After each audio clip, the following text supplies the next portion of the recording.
우리 하나님께 영광을, 우리 할렐루야 찬양대 감사와 격려의 박수를 돌립니다.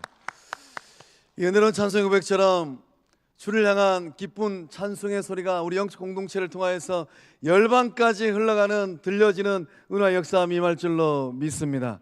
가슴에 손 얹고 도저를 따라서 고백합니다. 저는 예수님 안에서 행복합니다. 저는 기쁩니다. 저는 평안합니다. 저는 건강합니다. 저는 만사형통합니다. 할렐루야. 입술의 고백이 믿음의 열매, 인생의 열매 될 줄로 믿습니다. 좌우로 둘러보면서 인사하실 때 당신은 예수님의 꽃입니다.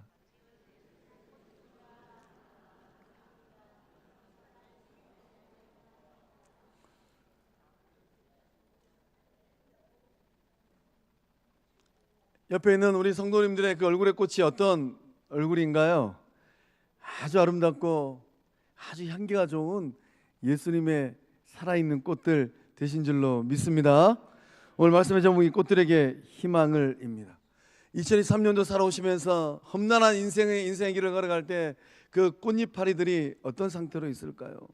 내가 예측하지 못하였던 일들을 경험하면서 이파리가 하나 떨어지기도 하고, 또 가뭄과 또 때 앞에서의 이 열기를 받으면서 시들기도 하고, 또 갑작스럽게 내린 이 폭우로 인하여서 뿌리가 뽑히지는 않을까, 이런 염려와 근심 걱정거리가 있는 꽃은 아니었을까요? 오늘 예배를 통하여서 더 아름답고 더 향기나고 더 건강한 꽃으로 만들어주시는 생명의 우주 예수 그리스도를 만나는 은혜의 시간들 다 되실 줄로 믿습니다. 초등학교 5학년 교과서에 수록된 글 중에 트리나 이 플러스라는 이 작가가 쓴 글이 하나 있습니다. 꽃들에게 희망을 이란 글입니다.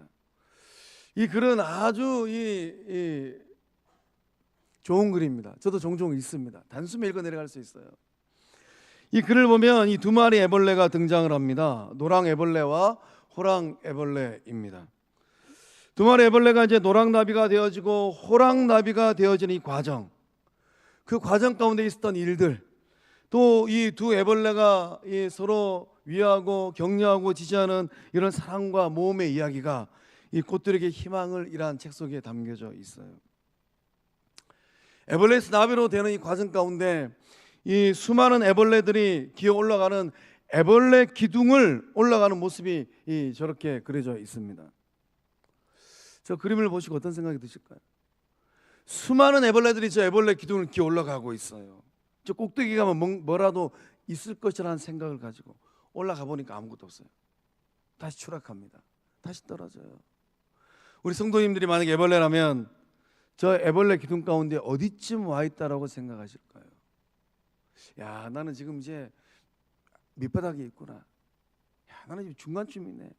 끝까지 올라가야 되는데 나를 밟고 있는 애벌레들은 대체 누구야?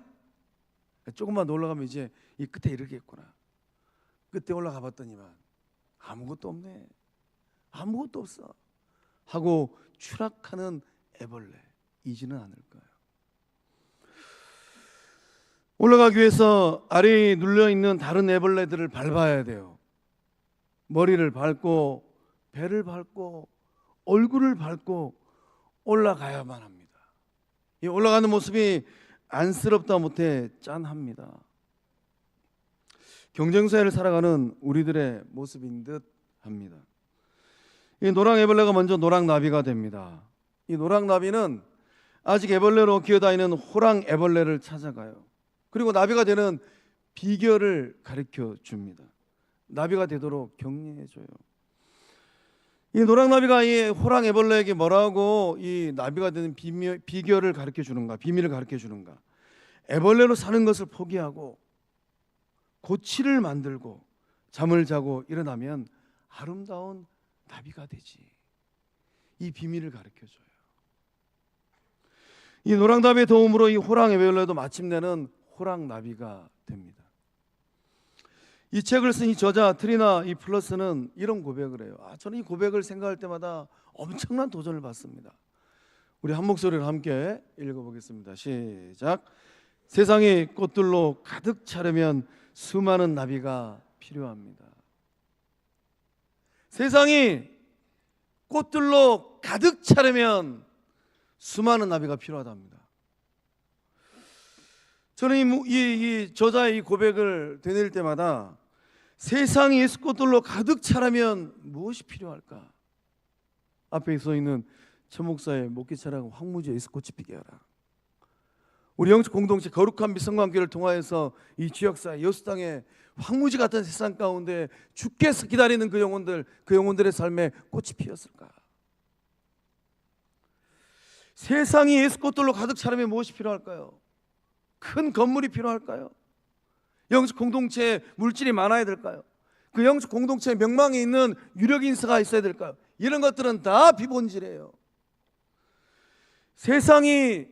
이 세상의 예수 꽃들로 가득 차기 위해서는 무엇이 필요한가? 성도들이 있어야 됩니다. 성도인가? 성도가 아닌가? 이게 중요해요. 목사로 한다 할지라도 성도가 아닌 분들이 있더라고요. 중직분을 가졌음에도 불구하고 성도가 아닌 분들이 있더라고요. 성도인가 성도가 아닌가가 중요해요. 성도는 누구입니까? 성도는 예수 그리스도의 사랑을 아는 사람들이에요. 구주께서 나의 영혼을 구원하기 위해서 어떤 대가를 지불하셨던가, 그 사랑을 아는 사람들. 성도는 성부 하나님의 은혜를 받은 사람입니다. 하늘 아버지께서 세상에 있는 수많은 사람들 가운데 나의 한 영혼을 얼마나 사랑하시는가, 이 사랑을 알고 있는 사람들, 성령의 감동을 받고 있는 사람들이에요. 기록된 말씀을 읽을 때, 선포된 말씀을 들을 때, 오늘도 기도의 자리에서 내 마음 가운데 말씀하시는 성령의 살아 역사하시는 음성, 레마의 음성을 들을 때 감동과 영감을 받는 사람들, 그들이 성도입니다. 또한 세상이 예수 꽃들로 가득 차려면 이 무한 경쟁 사회 속에서 이리저리 고통받고 있는 호랑 애벌레처럼, 기어다니고 있는 호랑 애벌레처럼, 그렇게 이 고통과 어려움이 많은 세상 가운데 빡빡히고 있는 그 영혼들을 향하여서 날개짓을 하면서 영적 비밀을 가르쳐줄 성령의 사람들이 필요해요. 소망합니다. 예배자리에 나오신 거룩한 빛 성관교회 성도님들은 이 시대에 주께서 찾고 있는 그 한 사람 된 줄로 믿습니다. 본문의 말씀은 이 치열한 경쟁 사회 속에서 고통당하는 사람들의 모습을 보여주고 있습니다. 요지경 같은 세상의 모습이 적나라하게 드러나 있어요. 요지경 같은 이 세상 속에서 무거운 짐을 짊어지고 고통당하고 씨름하고 있는 사람들의 모습이 아주 구체적으로 적나라하게 그려지고 있습니다. 본문에 등장하는 이 38년 된 환자가 살고 있는 삶의 자리는 어떠합니까? 베데스다 연못은 치열한 경쟁터입니다. 이 베데스다라는 이 말의 뜻은 자비의 집이에요. 이름이 너무 멋있지 않습니까? 자비의 집.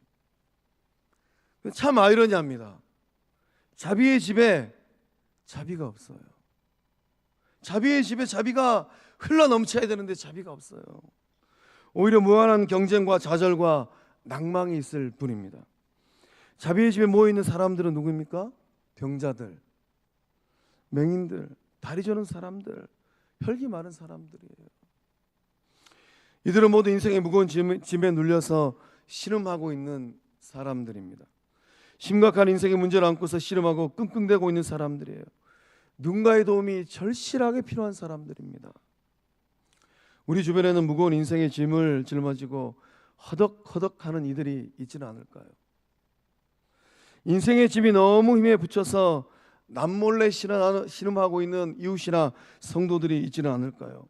누가 이들의 무거운 짐을 대신 들어주고 밀어주고 그 고통 가운데 동참하고 있을까요?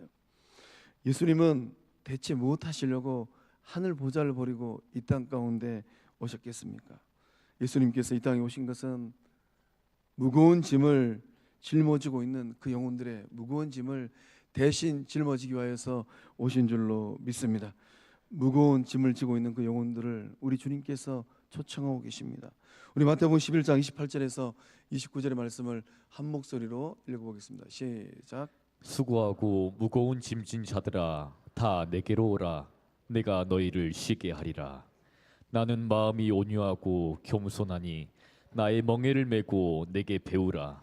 그리하면 너희 마음이 쉼을 얻으리니. 아멘. 우리 성도님들은 저물어가는 2023년도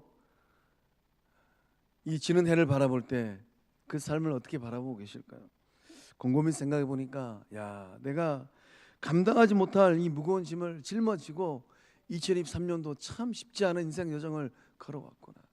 어디매쯤 가면 내 영혼의 삶에 안식과 쉼이 있을까? 또 사랑하는 이들의 그 삶을 바라보니까 그 마음이 안쓰러워요.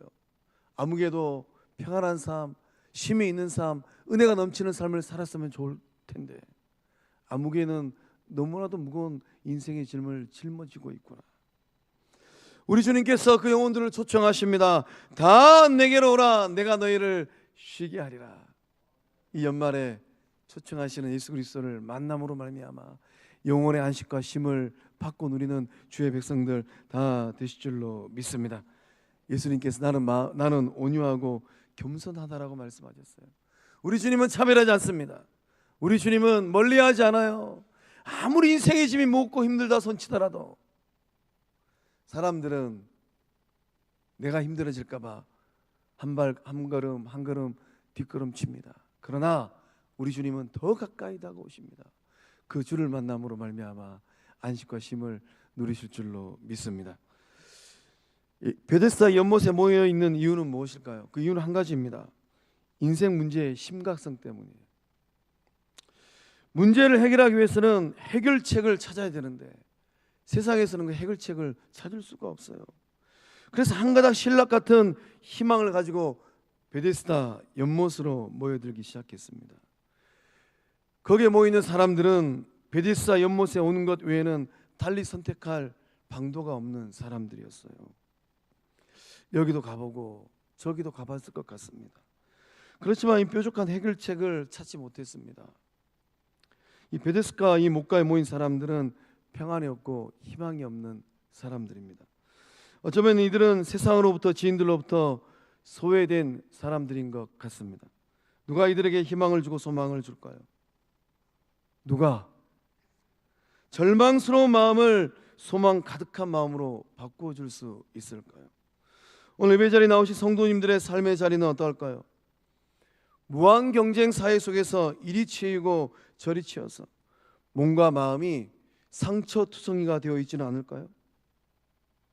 영적 공동체에서 이런저런 일들로 마음도 상하고 몸도 지쳐 있지는 않을까요? 내 뜻처럼 잘 되지 않는 일들을 보면서 낙심하고 좌절해 있지는 않을까요? 그런 마음이 있는 분들이 있다면 오늘 예수님 만나실 줄로 믿습니다. 예수님을 만나면 예수님께서 그 지친 마음을 만져주십니다. 병든 몸을 고쳐주십니다. 예수님 만나면 성도님들이 생각하는 그 상상과 그 생각을 뛰어넘는 주님께 행하시는 놀라운 이적과 기적이 그 삶의 자리에 일어날 줄로 믿습니다. 주님이 주시는 이 영적인 안식과 마음의 평안, 내일에 대한 소망을 발견하고 그것을 내 것으로 만들어서 더욱 복되고 힘찬 내일의 삶을 살아가는 주의 친백성들 다 되실 줄로 믿습니다. 이 자비의 집이 무한 경쟁의 자리로 탈바꿈했습니다. 그 이유가 있다면 무엇일까요? 두 가지예요. 우리 4절의 말씀 함께 읽어보겠습니다. 시작.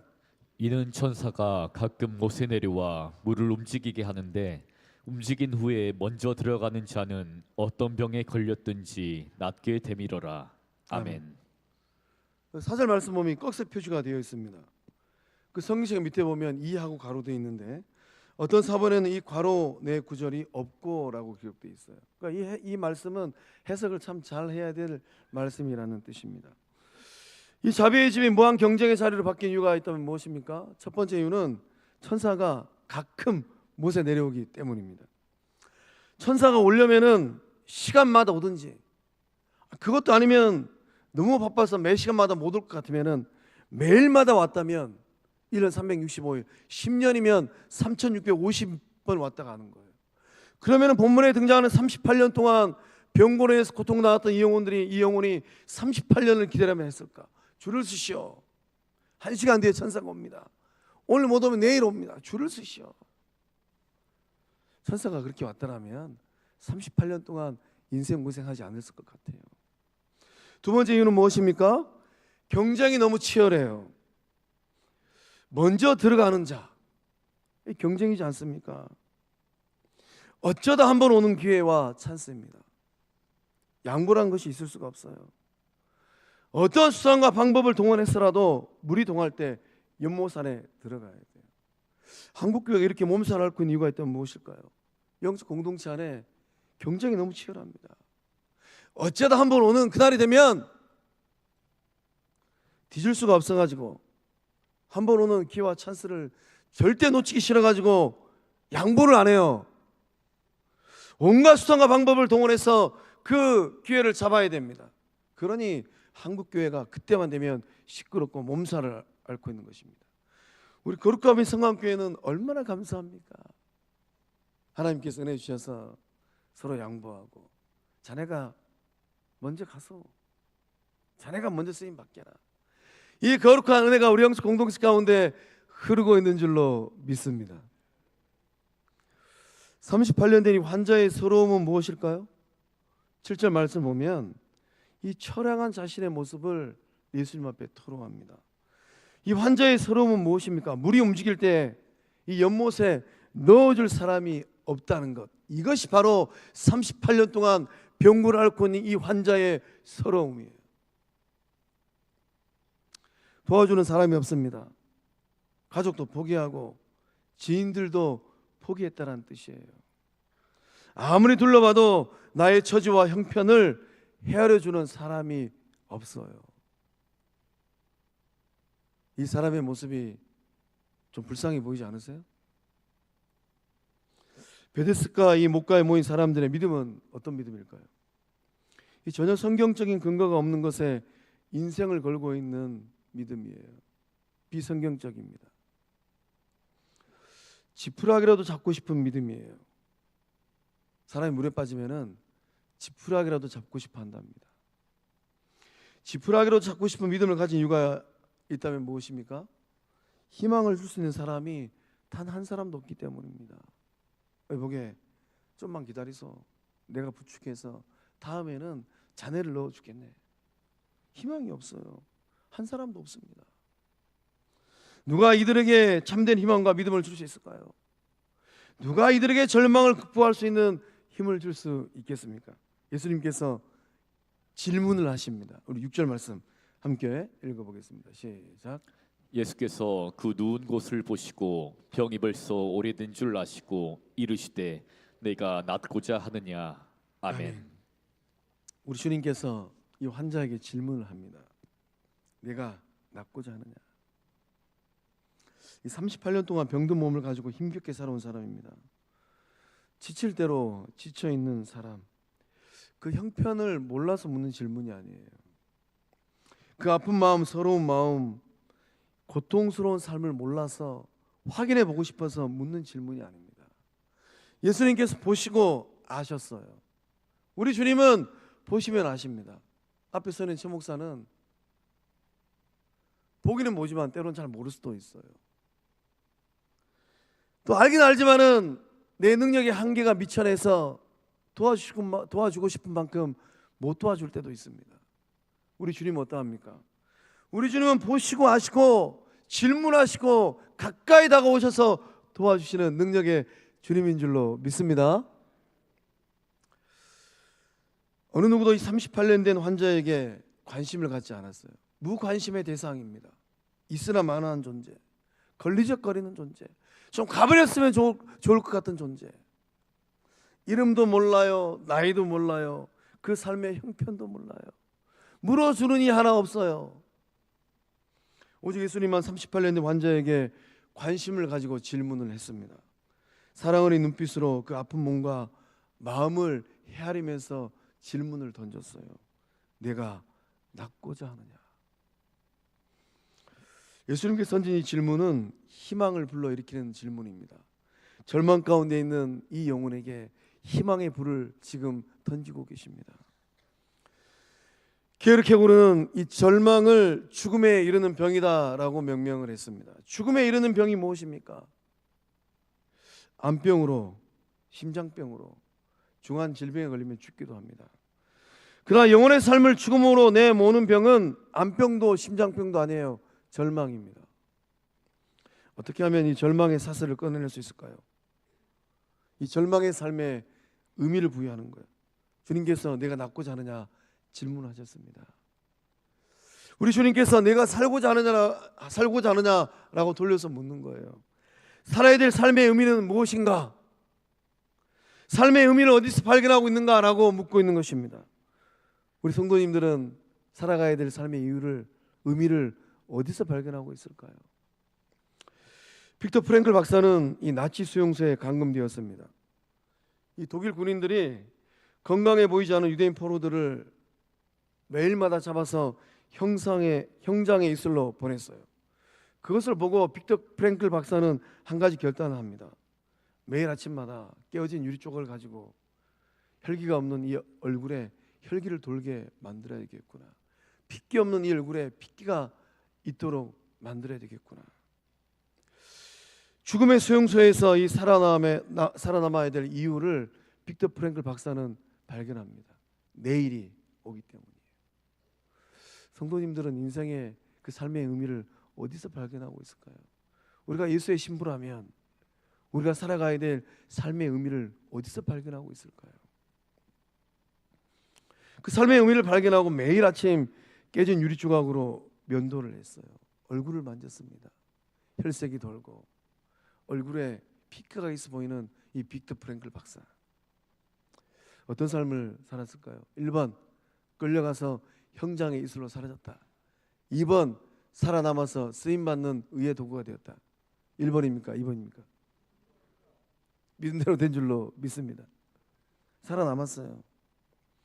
살아남아서 자신처럼 여전히 절망의 늪에 빠져 있는 그 영혼들, 사마의 권세 매어 서적거리는 그 영혼들을 살려내는 삶. 죽음의 수용소에서. 이게 참 좋은 책이에요. 이 책을 떠들러 보면 참 살기 어려운 이 세상 가운데 살아가야 될 의미와 또 이유를 발견합니다. 그 책을 통하여서 절망의 구렁텅이에 빠진 영혼들에게 소망을 주고 희망을 주는 삶을 살아냈어요. 놀랍지 않으세요? 절망의 사슬을 끊어내는 유일한 비결이 있다면 무엇일까요? 우리는 무엇을 가지고 이 절망의 사슬을 끊어낼 수 있겠습니까? 예수를 통하여서 인생을 해석하고 그 삶에 의미를 부여할 때 절망의 삶을 딛고 일어나는 복된 삶들 다 되실 줄로 믿습니다. 예수의 말씀을 가지고 빅터 프랭클 박사가 깨어진 유리 조각으로 그 얼굴에 면도를 하였던 것처럼 예수의 말씀의 검을 가지고 우리의 삶을 매만질 때에 그 말씀의 검이 우리의 삶 가운데 생명력을 부어줄 줄로 믿습니다. 예수의 사랑을 가지고 상처난 마음을 만져야 돼요. 예수의 소망을 가지고 죽어 말라 비틀어진 그 삶의 자리에 생명력을 불어넣어야 됩니다. 예수 이름의 권세를 가지고 여전히 우리의 삶을 무너뜨리기 위해 달려드는 온 사단 마귀들의 권세를 깨트려야 돼요. 이 은혜가 성탄절을 맞이하고 있는 성광 영주 식구들 그 삶의 자리에 동일하게 임할 줄로 믿습니다. 예수님 이 땅 가운데 무엇하려고 오셨을까요? 무엇 하시려고 영광의 보좌를 버리고 인간의 몸을 입고 2000년 전 말구유로 오셨을까요? 우리 주님 33년 이 땅의 삶을 사셨는데 우리 주님의 인생을 한마디로 요약하면 무엇입니까? 우리 주님 이 땅에 오셔서 이렇게 표현해서 죄송합니다. 고생을 바가지로 하셨잖아요. 무엇 하시려고 이 땅에 오셨을까요? 절망하는 사람들 그들을 찾아서 구원하시기 위하여서 이 땅에 오신 줄로 믿습니다. 예수님은 절망의 늪에 빠진 사람들을 찾아서 두루두루 다니셨어요. 우리 마태복음 4장 23절의 말씀과 마태복음 9장 35절의 말씀을 한 목소리로 읽어보겠습니다. 시작. 예수께서 온 갈릴리에 두루 다니사 그들의 회당에서 가르치시며 천국 복음을 전파하시며 백성 중에 모든 병과 모든 약한 것을 고치시니 예수께서 모든 도시와 마을에 두루 다니사 그들의 회당에서 가르치시며 천국 복음을 전파하시며 모든 병과 모든 약한 것을 고치시니라. 아멘. 이 땅에 오신 예수님은 두루두루 다니셨습니다. 온 갈릴리를 두루두루 다니셨고 모든 도시와 마을을 두루두루 다니셨어요. 누구를 찾기 위해서 두루두루 다니셨을까요? 병자들, 귀신 들린 자들, 소외된 자들, 인생 스토리가 너무 복잡한 사람들, 그 인생 스토리가 너무 복잡해서 사람 대접하지 못하는 영혼들, 군대 귀신 들린 사람들, 사회적 지탄을 받고 있는 사람들을 찾아서 두루두루 다니셨습니다.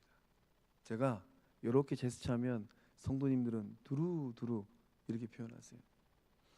절망 가운데 있는 이들에게 소망을 주시기 위하여서 찾아다니신 줄로 믿습니다.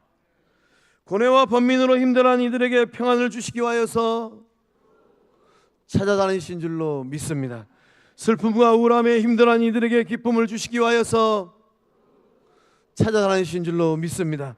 미움과 증오로 가득 찬 마음을 사랑 넘치는 마음으로 만들기 위하여서 찾아다니신 줄로 믿습니다. 원망과 불평 가득한 삶을 감사하는 마음으로 삶으로 만들기 위하여서 찾아다니신 줄로 믿습니다. 주님께서 오늘 저와 여러분에게 말씀하십니다. 내가 낫고자 하느냐. 예배 마치고 집에 가서 그 방구석에 있는 그 영혼에게 아무 말 하지 말고 아이 컨택을 하시면서 딱 한마디 하세요. 내가 낫고자 하느냐. 내일 일터 가셔가지고 그 속속에 있는 그 영혼을 바라보시면서 아무 말 하지 말고 딱 한마디 하세요. 내가 낫고자 하느냐. 한 주간 성탄 주간을 보내면서 지인들 삶의 자리 가운데 인생의 무거운 짐을 지고 있는 그 사랑하는 사람들 눈을 바라보시면 딱 한마디 하세요. 내가 낫고자 하느냐. 이 질문 앞에, 이 선포 앞에 성령께서 역사하시고 우리 주님께서 역사하실 줄로 믿습니다. 힘겨운 삶의 자리에 있는 그 영혼들에게 우리 주님은 살고 싶은 마음이 있는지, 삶에 대한 투지가 있는지 물으셨어요. 내가 낫고자 하느냐. 하나님의 에스겔 선지자를 통하여서 에스겔서 16장 6절의 말씀을 통하여서 우리의 마음을 두들기십니다. 한 목소리로 함께 읽어보겠습니다. 시작. 내가 내 곁으로 지나갈 때 네가 피투성이가 되어 발짓하는 것을 보고 내게 이르기를 너는 피투성이라도 살아있으라. 다시 이르기를 너는 피투성이라도 살아있으라 하고. 아멘. 우리가 피투성이라도 험난한 삶의 자리에서 살아있어야 될 이유가 있다면 무엇일까요? 하나님 두 번 말씀하셨어요. 너는 피투성이라도 살아있으라. 너는 피투성이라도 살아있으라. 살아있어야 될 이유가 있다면 무엇일까요?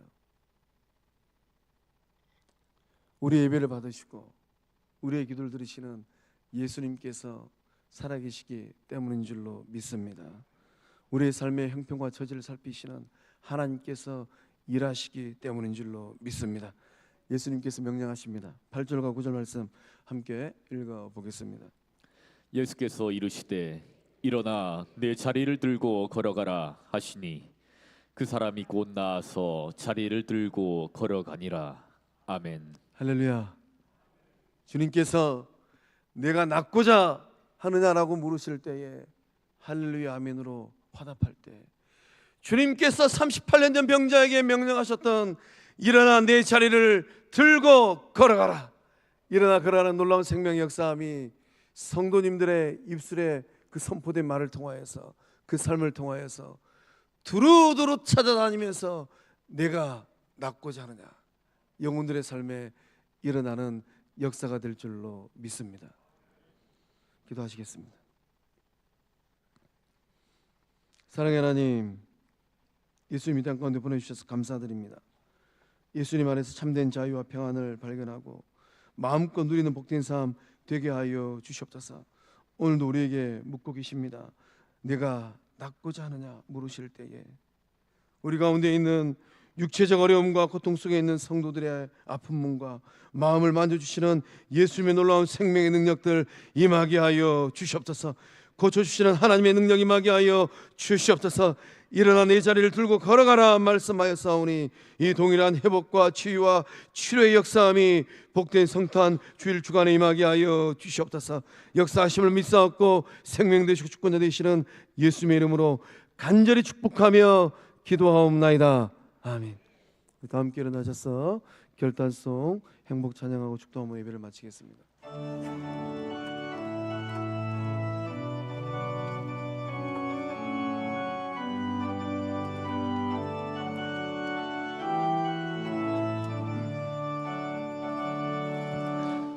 화려하지 않아도 정결하게 사는 삶, 가진 것이 적어도 감사하며 사는 삶, 내게 주신 작은 힘 나눠주며 사는 삶, 이것이 나의 삶의 행복이라. 행복하세요?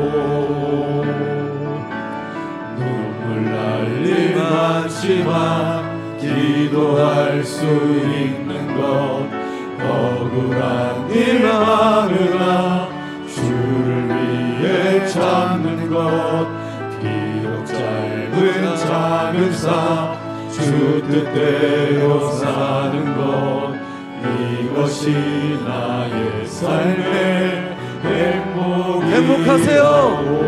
손 들고. 이것이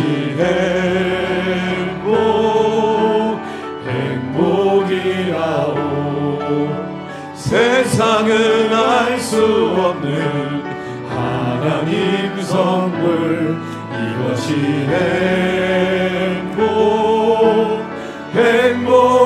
행복이라오. 하나님의 자녀로 살아가는 것, 이것이 행복이라. 이것이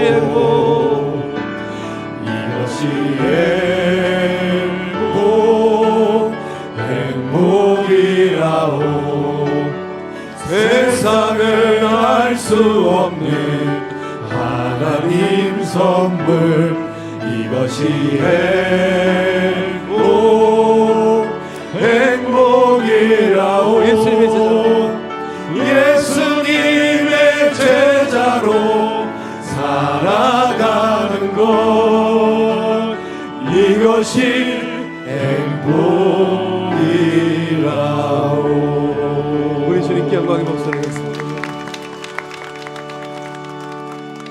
이제는 2000년 전 하늘 보좌를 버리시고 낮고 자는 이 땅 가운데 인간의 몸을 입으시고 말구이로 오신 우리 주 예수 그리스도의 은혜와 그 아들을 내어주면서까지 거룩한 비 성광 영적 식구들을 사랑하신 온 우주 만물을 창조하신 성부 하나님의 그 큰 사랑과 험난한 인생길을 걸어갈 때 때때로는 무거운 인생의 짐을 짊어지고 남몰래 눈물 짓고 한숨 씻는 주의 백성들을 위로하시고 의의 길로 평강의 길로 생명의 길로 인도하시는 성령 하나님의 이르고 통하심의 그 큰 역사하심이 꽃들에게 희망을, 놀라운 생명의 은혜의 말씀을 선포하고 증가리라. 내가 낳고자 하느냐, 나의 입술의 말이 예수의 말이 되어서 그 영혼들을 살려내는 삶이 되리라. 두루두루 찾아다니면서 그 영혼들을 일으키는 복된 축복의 통로가 되리라. 믿음으로 결단하는 성광의 모든 모습들의 삶과 가정과 일터 위에, 객지에 나가 있는 자녀들의 삶의 현장 위에, 군 복무 중인 자녀들, 해외 유학 중인 자녀들, 병상에 있는 환우들, 오늘 주의 전에 오신 성광의 모든 곳들의 삶과 가정과 일터 위에 큰 사랑으로 영적 공동체 주의 백성들을 먹이고 입혀주시는 그 은혜를 사모하는 영혼들의 삶 위에, 우천수 장로님, 이영임 권사님 그 삶 위에 이제로부터 영원토록 함께 하시기를 축원하옵나이다. 아멘.